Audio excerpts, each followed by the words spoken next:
Rico tapes.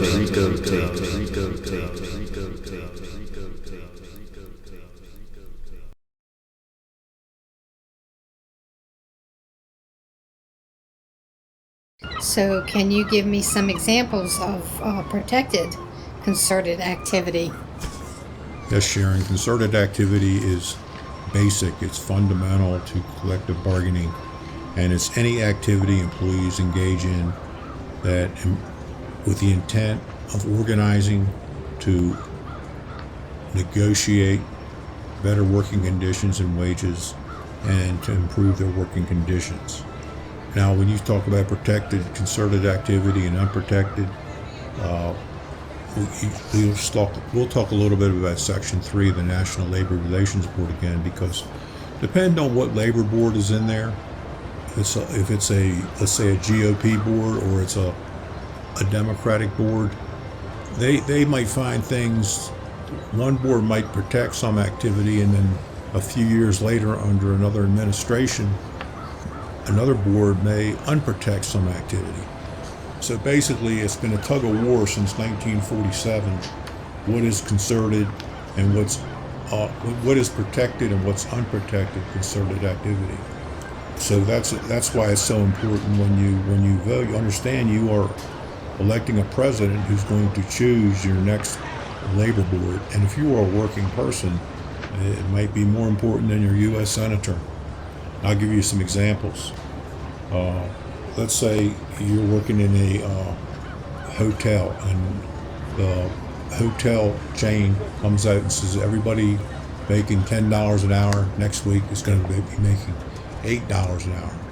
Say a group gets together and they sign a letter saying we protest that pay cut. We want our money back. We may take some type of job action, either doing sick outs or whatever, strike or something, until we get that $10.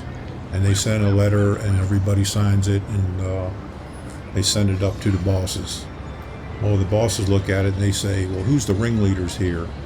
And they would say there was a half a dozen guys they can pick out, and they would find them and fire them.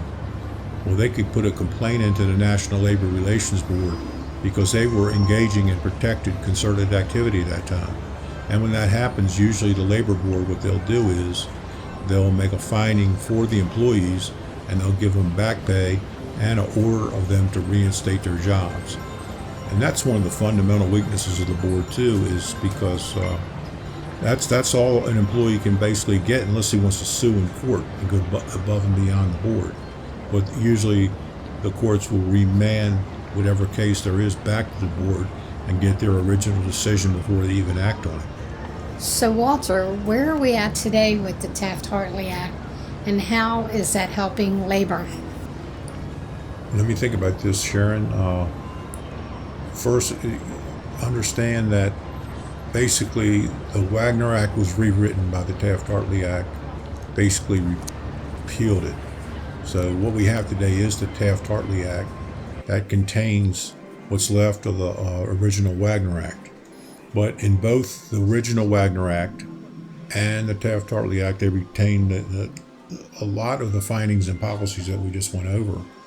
They added a clause or two and the word some here and there. They did do that.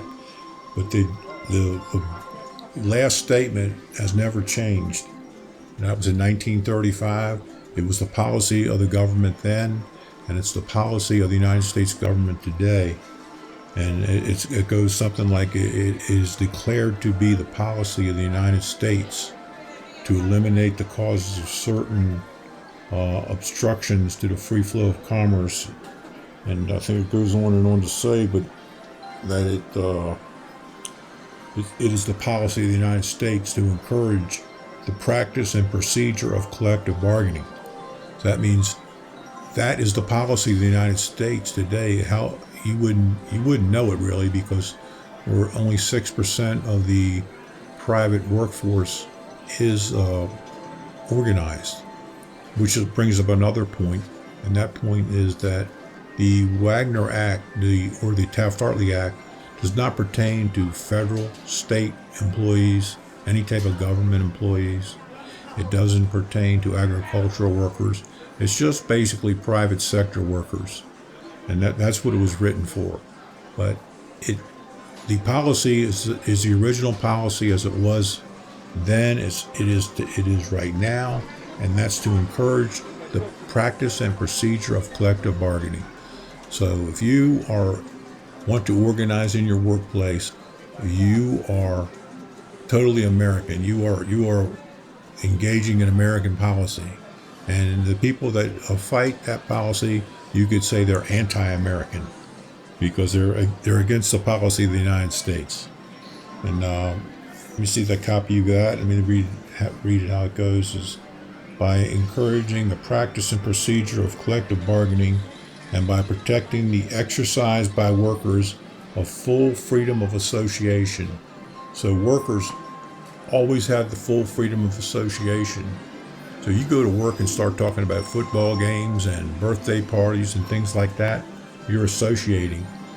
And if you start talking about unions and they put some rule down that says you got to shut up, you can't talk during work, well, that is an unfair labor practice. They're violating your full freedom of association. And anything in the normal exchange that would happen in a workplace, they cannot say you cannot talk about unions, because you definitely can, and it's a very protected activity. But some employers, they're not even aware of this law, and it's might be up to you sometimes to make them aware of it. And if it takes filing a unfair labor practice with the National Labor Relations Board, then that's what it would have to be. But we need to talk more about this in the future, Sharon, and I'm glad you showed up today, because we started on a subject that we really need to talk about more, and that is the full freedom of association. But I know our time's limited here today, and so I'm gonna let you go on down to wherever you're headed, and I'm gonna get back to painting this picture. I think you do have a closing message for us too. Okay, Walter. So the bottom line here is that the U.S. government wants everybody, employers and employees, to play nicely and with no hiccups.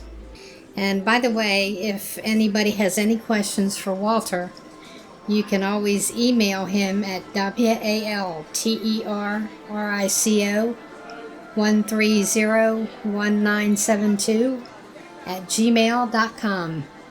All right, Walter, I'm going to let you get back to your painting, and we shall talk again.